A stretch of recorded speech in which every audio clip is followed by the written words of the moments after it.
And welcome back to the Constitutionals Podcast. I'm your host, Chad White. If you didn't know, this is the premier podcast for the website, cpluscomedy.com. Like I just said, it's a website. Go there. Here we go. Comfortable Monday. Just another comfy Monday. I just bowed for the listeners. What's going on this week? This is 230, episode 230. The show. What are we doing this week? Something happened. A lot of stuff happened. Oh god! You know what? I tell you, the lighting looks fantastic. I'll just say that right off the bat. Okay, let's get started because this is late and I got a lot of stuff to talk about. All right, so here we go. Deadline. This comes from Peter White, written by Peter White over at Deadline. Paramount Movie Network put on ice as Viacom CBS nixes rebrand for Yellowstone Network. Now, don't let the headline fool you. The Paramount Network staying around. If you don't know, a couple years ago, Spike TV rebranded to Paramount Network. Truly, a couple of years ago. And they were going to be, the Paramount Network, or Viacom CBS, is trying to turn, currently turn Paramount Network into a premier, high-class, basic cable network, much like AMC has done for itself. And I'll go ahead and say I'll put FX in the same vein, the FX family of networks. Remember when FX started FXX, the second FX channel, and that was meant to be comedy and action, I believe, but mostly comedy. And they moved Always Sunny over there when Louis was on. They kept Louis at FX because that was a premiere show for them. And they every comedy show basically premiered on FXX. And then eventually that just stopped. It just kind of stopped happening. It is still mostly comedy focused, but now it doesn't matter what network it comes on, what network anything comes on for the FX family. With the exception of family networks, with the exception of FXM, which is all movies, because FX Movies is a movie channel. I like FX. I also like Paramount Network. I like one show on Paramount Network. I think Paramount Network's fine. So last year, it was talked about. Oh, and actually 2 years ago, it looks like. Apparently, I'm wrong. I'm wrong about things sometimes. Most of the time. Viacom CBS was essentially going to turn Paramount Network not only into the premier basic cable network, but it was going to be a movie network. As Mr. White writes, Deadline understands that the company has put the plans, which first emerged in September 2020, on hold, partly due to the COVID-19 pandemic, which has a major impact on production. But Viacom CBS has reverse plans to rebrand the cable network as Paramount Movie Network. So what they were going to do is they were going to do 52 new movies a year. 52 original new movies a year. With one miniseries or scripted series airing per quarter. So that's 4 basically big shows in the same vein as Yellowstone.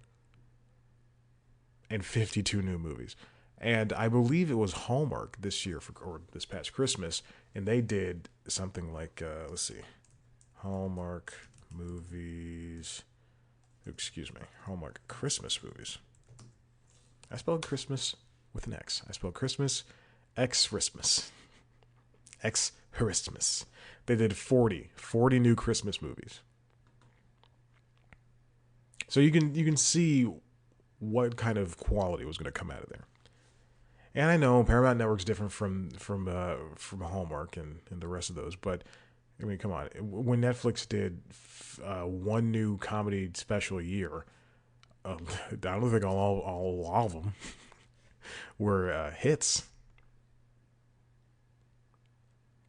As part of the rebrand plans, which were announced by Chris McCarthy, President and CEO of Viacom CBS Media Networks and MTV Entertainment Studios, the company canceled a slew of unscripted series. Ink Master, Wife Swap, Battle of the Fittest Couples, did not know that last show existed. And they were going to move shows like Bar Rescue and Lip Sync Battle two other networks. This isn't the only network that rebranded under the Viacom CBS banner.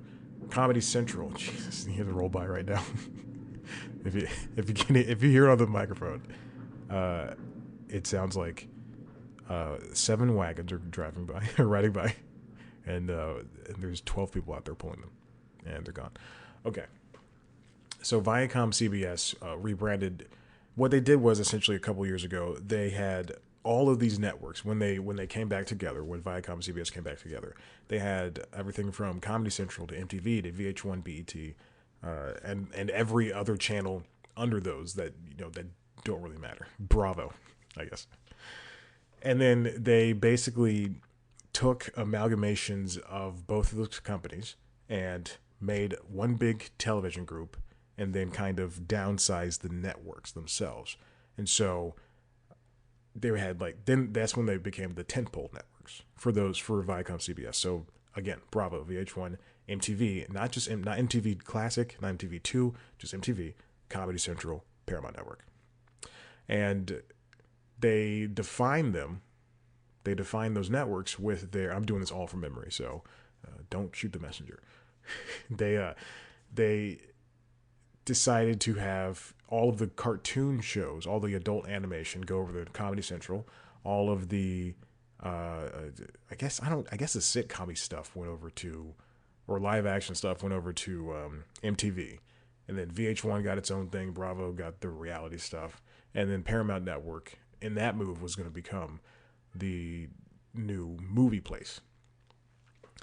And it seems as though, I don't know what's going on MTV because I don't watch that, but it seems as though the Comedy Central idea is still, going through, because they have at least one new adult animation show coming. They air reruns of Futurama and King of the Hill, and they had BoJack Horseman for a little bit, but I don't know what happened to the rights for that. I guess they just let those slip after 6 months.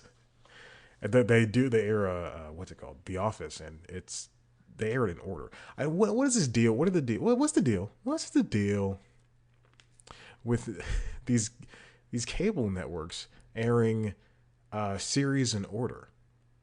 Right now, FX is airing The Simpsons in order and King of the Hill in order. Just pick random episodes. These are cartoons, and Family Guy in order. Just pick random episodes. We don't need to see. They're not serialized. I don't understand. If I was a programming person, and I've worked with a bunch of programming people. If I was a programming person, I would just air, like not amalgamation. I would air like a bunch of themed nights. I would have Mondays with Marge. It just have a Monday night with 6 episodes of The Simpsons back to back, or 4, however many they do in that block, and they're all Marge episodes. Or I would have like the Moms of Monday, and it's just episodes of The Simpsons and Bob's Burgers and Family Guy, and they follow the matriarchs of the family. I would just do themed nights, and then Halloween, obviously, do the Halloween episodes, and Valentine's Day do the Valentine's Day episodes, and Christmas. That's an easier way to do it. And I've seen how programming people work because I've been in meetings with them, and they go, "We're gonna do this night." Like when you're watching Cartoon Network, and I'm not saying that because I work for them now, but when you're watching Cartoon Network, you see just like a bunch of episodes of Craig of the Creek air, and they don't all. Sometimes they have to do with each other, sometimes they don't. Or the same thing for Teen Titans Go, Nickelodeon, SpongeBob. it's Gravity Falls. Oh well, Disney XD airs that stuff in order too. Anyway, I know a lot of thought goes into it. I understand that, but just saying. Ink Master is supposed to return to Paramount Plus. Bar Rescue returned to Paramount Network last May. The Last Cowboy was an unscripted series from Yellowstone co-creator Taylor Sheridan, moved from Paramount Network to CMT. They own CMT. I forgot about that. So they own BET, CMT, Bravo, VH1, MTV, Comedy Central, Paramount Network. That's 7 networks. Good Lord. It's a lot. Disney's got like Disney XD, ABC, ESPN. Okay. Well, let's just name one: ESPN, ABC. Okay, fine, whatever. When you put this stuff into consideration, it's a lot of networks. I wonder what happened to the idea itself. They Paramount's a very finicky company when it comes to this. They're very wishy washy on their decisions to do whatever it is for what to when it comes to this to airing or to acquisitions and things. They're one of the few that networks and companies that when they have Paramount Plus, obviously, and they're the home of the new Star Trek shows, and that means they have the old Star Trek shows and sometimes the movies and everything. But they also sell the rights for Star Trek. They're not the rights, the syndication rights, I guess. They also give those away to other streamers. Like you can watch Star Trek, the Next Generation, and the other Deep Space Nine, and the original show, and the rest of those Voyager. I'm gonna keep naming them. That's five. That's it. I did. You can watch those shows on Netflix and I believe on Hulu. Because that's a good way. Yeah, you make your money, but then also if people want to watch the continuation of the series, then watch it on Paramount Plus. Speaking of big companies, this comes from Hollywood Reporter written by George Zelai. NBCU's Peacock reaches 24.5 million U.S. monthly active accounts, and I'm one of them. Quarterly loss of 559 million. This is big news. Peacock basically lost $1.7 billion for Comcast within the last year. That includes that $559 million new thing amount of money. Last summer, there were 54 million signups in the U.S., but they didn't provide a third quarter update, which means that they were already in the downward spiral. Peacock launched, and I don't think it is just like the previous version of this. Comcast also launched CISO in when this show started, when C plus Comedy started in like 2000 and I graduated college, so it was before that, in like 2011 or 12, something like that. And CISO was just comedy focused, and it was $5 a month, and it was not. I mean, it had some good shows, but it was not a good streaming platform, unfortunately. And when Peacock was announced, it was kind of, they said it's going to be free, but then you can also pay for it to get rid of the ads, and then also you have to pay more money to get a lot of exclusive things, which I think it hurts them in the long run. 3 different tiers, and it's relative, it's affordable, but are people really going to be seeking out Peacock shows? And a lot of the shows are good. MacGruber is good. Rutherford Falls, Hitman, all the shows are great. Saved by the Bell, and what else? What else do I watch on there? I watched AP Bio, but they canceled that. So it's unfortunate to see that Peacock is falling, and I have been championing this idea since the beginning that Peacock should have just been like an Amazon channel or an add-on or something.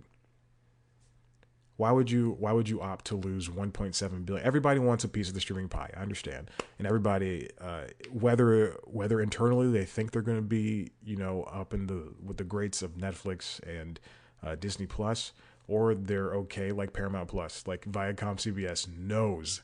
They know for a fact over there that Paramount Plus, which was CBS All Access, is an add-on streamer. Is that just what they? I wonder what the timeline would be for Showtime Anytime or Showtime rather, to be nixed and mixed in with Paramount Plus. I think having those two, you can get them together. I believe you can get not a bundle, but you can get them together. It's the same company, but it's the same conundrum with CNN Plus. We don't need CNN Plus. We have HBO Max. But with CNN Plus, you have live streaming news. Same Fox News also has a streaming app, and it's only a matter. CBS News is doubling down on news streaming. I'll be doing an episode on all of this in a couple of weeks of news time. Eventually, when I get back to news time. Right now, we're in a little bit of a break.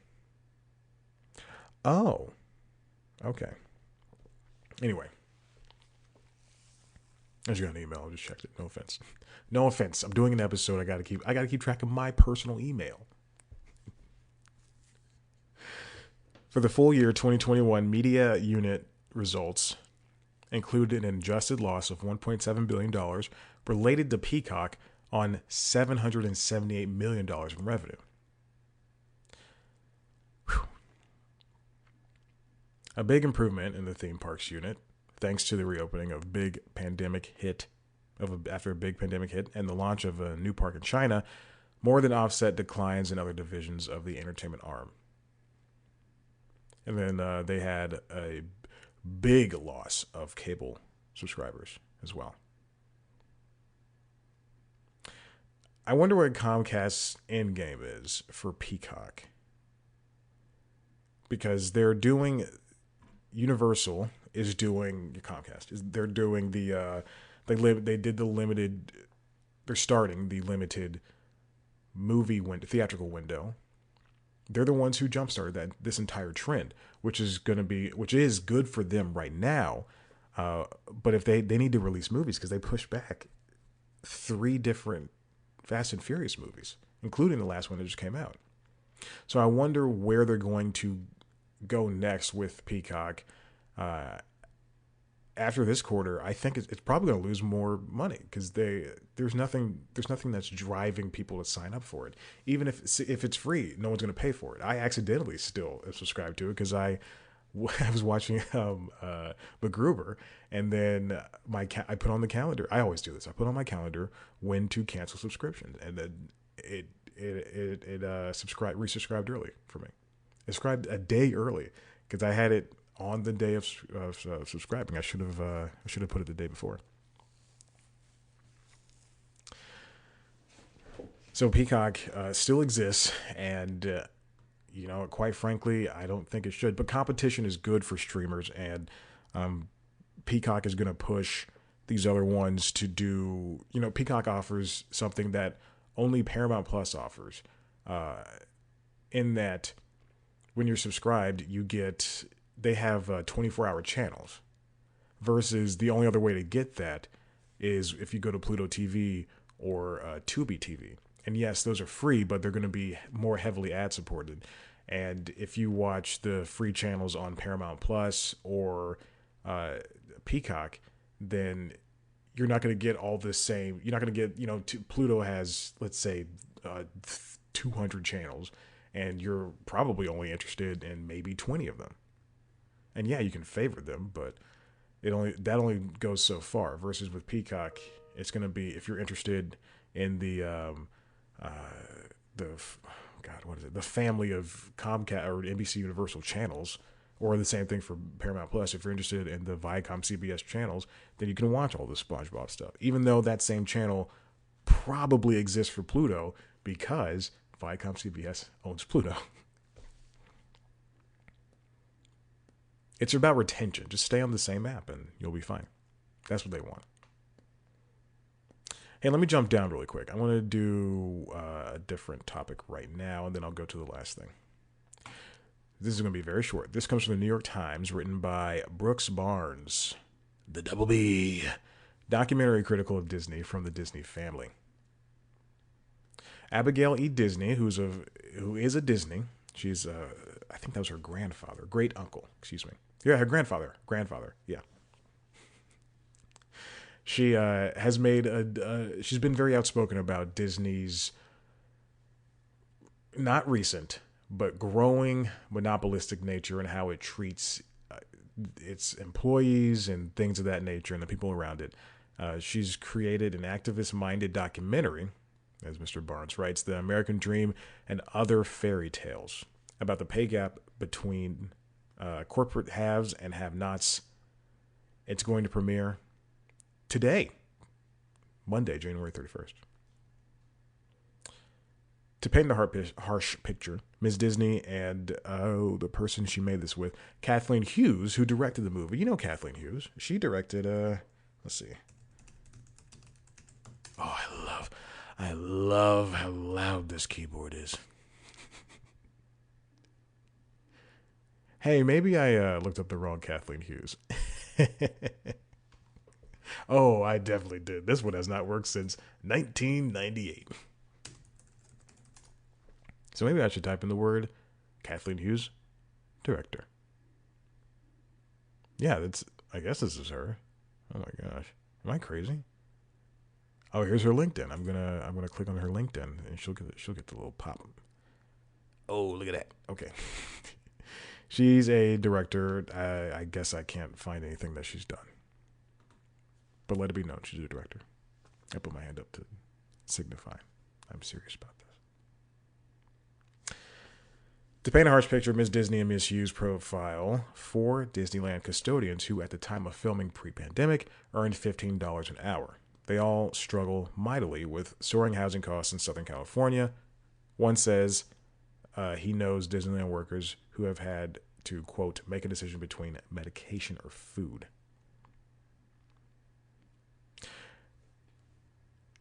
But, however, Abigail Disney's own company, her own production company, which was co-founded with Adrian Becker, this comes from the Hollywood Reporter, written by Rebecca Keegan, has had its own, quote, heartbreaking treatment.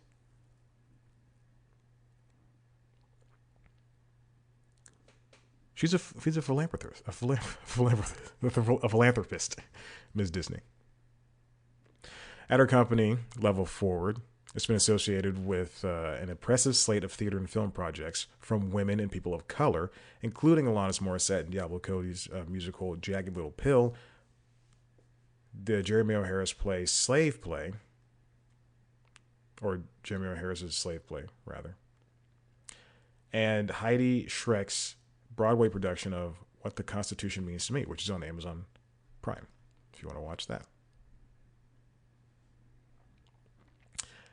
But while Level Forward backed inclusive projects, it could be a marginalizing workplace, especially for women of color, according to several former employees. Becker wanted staff of color to be prominently featured in publicity surrounding the company, but minimize their power within it, say some former employees. Now, obviously, Ms.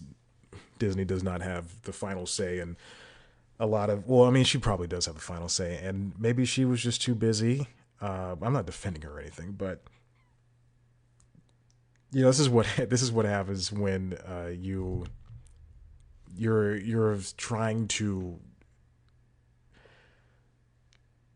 Disney is a big company, and she obviously, and then Abigail broke off from that company because it's not, you know, in recent years it just hasn't been the best place for work, and even so, even in a smaller production company like hers, it's still discriminatory and unfair to former employees where she is.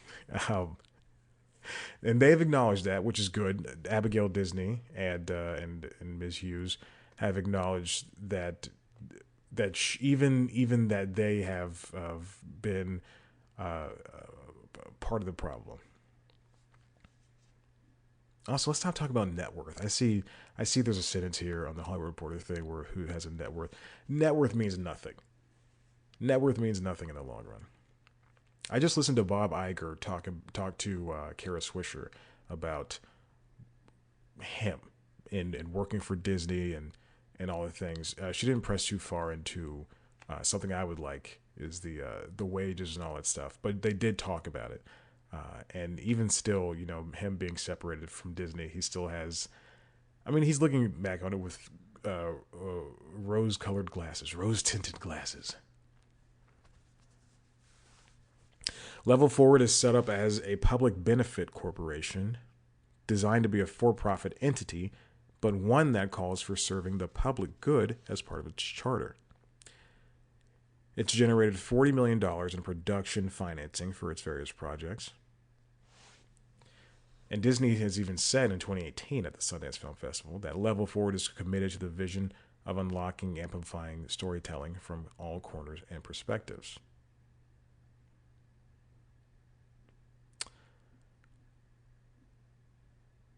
I wonder, there's 11 employees since the fall of 2020. I wonder how they're going to get past this. And even still, her documentary isn't going to. We know that Disney's not. I mean, well, you should know. First of all, you should know. Disney does not really pay its parks employees very well.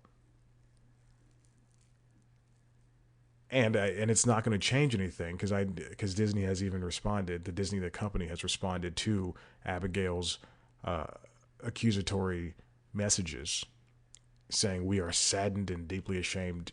Things along that nature. It's crazy because Bob Chapek, uh, boy oh boy, walked away with so much money last year. Same thing for Bob Iger. They both walked away with a crap ton of money. Even during a year where there was we're in the second year of the pandemic. They walked away with so much, 32.5 million for Chapek.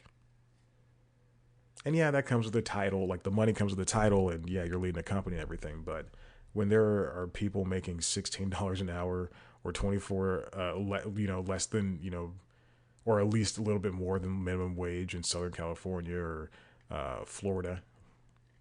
What is that movie with that movie that was shot? The guy shot on iPhone at the end of it. What was it called? Florida Project.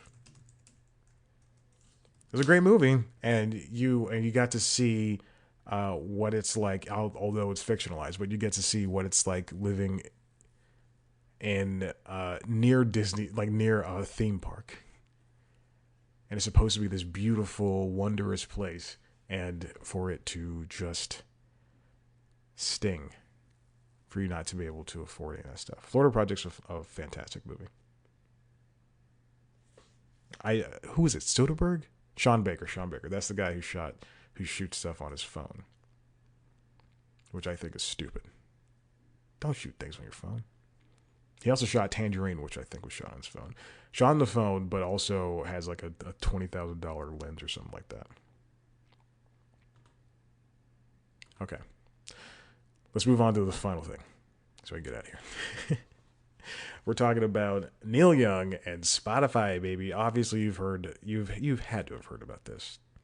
This comes from Wall Street Journal and Steel. Spotify takes down Neil Young's music after his Joe Rogan ultimatum. The short of it is, the camera shut off on me. All right, I guess that it's telling me, let's go to break.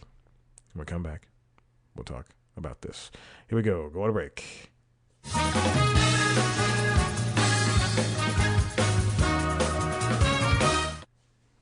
And we're back to the show. Let's get on with this. And Steel, Wall Street Journal, if you recall. Spotify takes down Neil Young's music after his Joe Rogan ultimatum. So Neil Young has gotten fed up with Joe Rogan. Talking about that misinformation over there with the COVID-19. And last week, at one point, Neil Young says, hey, Spotify, you remove Joe Rogan or remove my music. I'm not gonna be sitting down there anymore. Taking this because Joe Rogan is spouting misinformation on his show about the pandemic, and he's letting his guests do the same thing. And Neil Young does not want any part of it. Well, as it turns out, Spotify just let them have it. Spotify just said, look, we can't do that. And Neil Young's took his music down. His label took the music down. Joni Mitchell joined him as well. This next one comes from Ann Steele over at the Wall Street Journal. Neil Young's radio channel on SiriusXM is revived after Spotify removal. So Spotify's loss was everybody else's gain. Apple Music,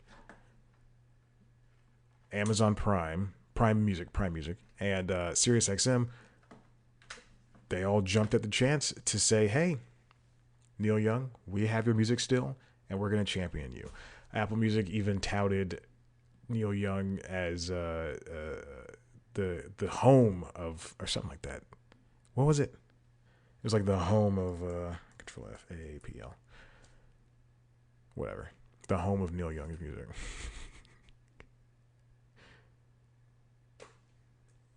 They made playlists. SiriusXM, as I previously stated, brought back the whatchamacallit. And Neil Young himself, he referred to Spotify as music quality as, I'm going to curse here, as shitty. It's a very funny way for like an old man to just say like, "Oh, Spotify's got shitty music quality." I think it's great. Apparently, he likes Amazon Music's music quality. Tidal even jumped in on that. The Jay-Z music streaming service. And Tidal has the best hi-fi music streaming. It does. I think it does. Tidal and Apple Music are tied. I have not tried Amazon's. Even then, Spotify's market share dropped last week. This comes from Variety, written by Todd Spangler. They lost more than $2 billion in market value, which is a lot of money for one of the few unicorns, tech unicorns, to make money. And it lost $2 billion. Shares of Spotify fell 6%. But I mean, that's not fair because last week it was a bad week in the stock game. It was now there's a 19-month low of $171 per share. $171.32 per share. Spotify's stock price was already on the slide, having plummeted 25% year to date as of January 25th, the day before Young's catalog was pulled off of Spotify. Also, Netflix, we know that their market share dropped by a cool 24% or so.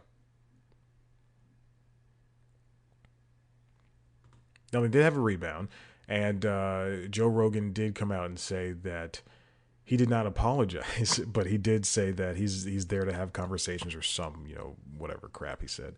And he did not respond to the show. He responded on Instagram, I believe, and I saw that was the talk of the town this morning on CNBC and the morning shows across ABC, NBC, and CBS, as well as Wall Street Journal's own, what's it called? What's News? But here's an interesting piece from Ashley Carman over at The Verge, why Spotify can't afford to lose Joe Rogan. Now you won't see Spotify come out and say that Joe was wrong. In fact, they did release a statement on Sunday or Monday, yesterday or today, saying that they will be posting if for COVID-19 shows, they would for episodes of podcasts rather that talk about the pandemic, the COVID-19 and all that stuff. They're gonna put up like disclaimers, which is the same thing that Disney did for movies, the early movies from like the early 1900s rather, not like 1900s. It's early movies that involve race or depictions of race and everything. Oh God, what movie was it? I saw a movie on Amazon. It was a Disney movie, and in the bottom corner it's not a movie, it's a TV show.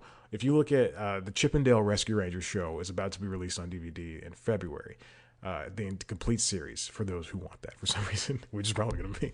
But if you look on the back corner of the case, it says racial depictions. It's like a racial depictions thing. It says like God, now I got to do this. Chip and Dale Rescue Rangers DVD. Oh, there's a movie coming. I forgot about that. There's a new version of the DVD coming out. There's already one that's already out. Who would buy Tailspin? again, me. Wait, I think I saw it. Okay, yeah, this is at Best Buy. Pre-order $35 on Blu-ray. Oh, they don't have the back of it. Anyway, it says it. It says it on the back. If you see it on Amazon or something, it's a very funny thing. So Ashley Carmen is indeed correct. Spotify spent a crap ton of money for Joe Rogan. That is their highest paid show. They paid for a highest paid podcast product. They paid for $100 million. That's still like one guy. And as Carmen writes, it marks a critical turning point in Spotify's company narrative.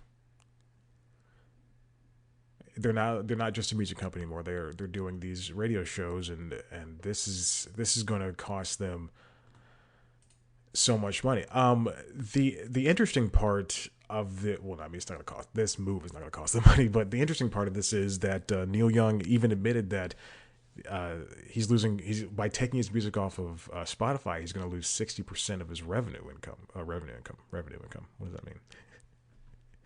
Revenue income. And I mean, I don't know if that's exactly an accurate figure. And I'm sure that his team told him to say those numbers or whatever, or like they had a meeting in those numbers. But whatever. Anyway, because I know a lot of people don't make money off of Spotify or for streaming music. The company loses money every time someone streams Young's songs. Spotify does, which is why Spotify wanted to get into podcasting in the first place.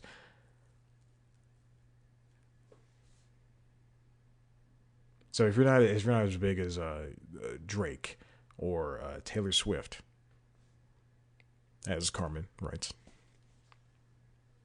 then it doesn't even matter if your music's on there or not. But he's still one of the most well-known musicians out there.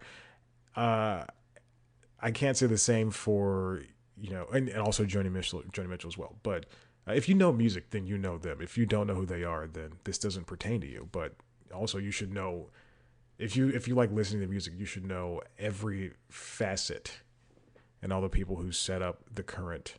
Like if you like rock, then you should know the people who help create rock and where it came from and all those things. If you like rap, then you should know that stuff, and there should be a lot of cross section and everything. I think the best musicians are the ones who know everything. Like Lil Wayne, he listens to rock, he listens to rap, he listens to Motown, and because he sampled all that stuff, and so obviously, he's a good musician. Same thing for Springsteen, Taylor, wonderful. Even Drake, he knows all of that Caribbean stuff, and he can channel that and do his own. Okay, anyway, whatever, who cares? Other shows on Spotify like Armchair Expert and Call Her Daddy, which are I think Call Her Daddy, which is I just hate saying that, and I hate those people who make those type of shows. I think that those are also, I think that's also a Spotify exclusive, but buying ads for those shows don't equate to even what Rogan can do.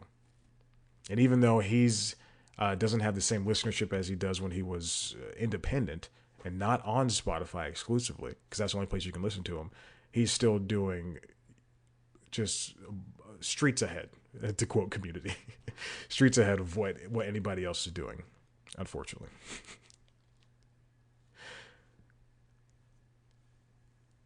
The industry relies on word of mouth and curated lists, and the hope is that software recommendations will do more someday in the future. But Spotify is not there yet. No one is there yet. So Spotify not only sided with its star podcaster, but is also completely financially motivated to push his content to users, and can't even blame a bad algorithm.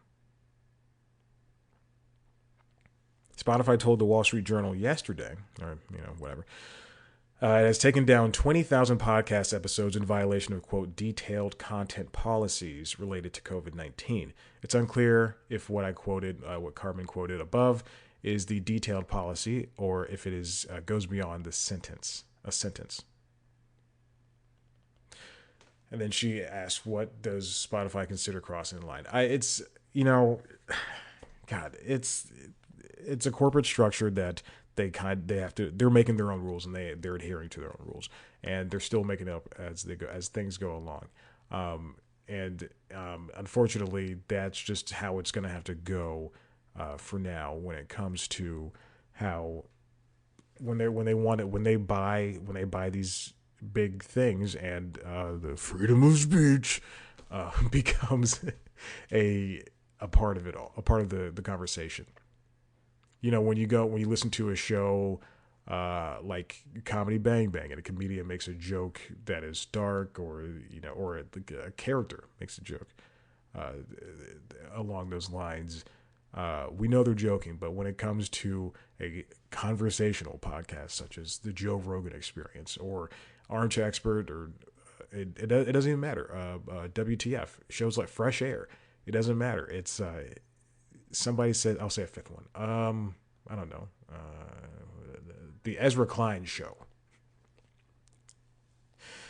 People have to be held accountable for the things that they say, and it's tough. It's tough when I think even the bigwigs at Spotify know that they should say something, but they have to stay along by keeping their big podcaster happy and keeping advertisers happy, and if they'll go with the thing that makes them money most. All right, listen. If you like what you heard here, head to the website, cpluscomedy.com, where you see me talk to comedians sometimes. Tried to set up an interview last week. I was offered one. Said, hey, can we do it this week? And they said, yeah, let's get back. And then then they came back and they said, they're feeling kind of busy. Can you do it in spring? I went, spring? The thing that they're doing now is coming out now, but whatever, it's fine. You want to see a video version of the show? You want to see the kind of snacks that are over my left shoulder? Camera right. You can head to, there's some chips, there's some ramen, there's a couple of taco shell boxes that one of them is going to expire today, actually. A couple of cereal boxes. YouTube.com/cpluscomedy to see that. You can also see your premiere show, News Time, which I have taken, for some reason, 3 weeks off, but I have plenty of time to write. But I have to write 3 episodes this week. We'll see what happens. It'll happen. What else? Twitter, Instagram, Facebook, @CPlusComedy. Rate, review, subscribe, tell your friends about this show. This is the end of the episode. I'm gonna press outro right now. Goodbye.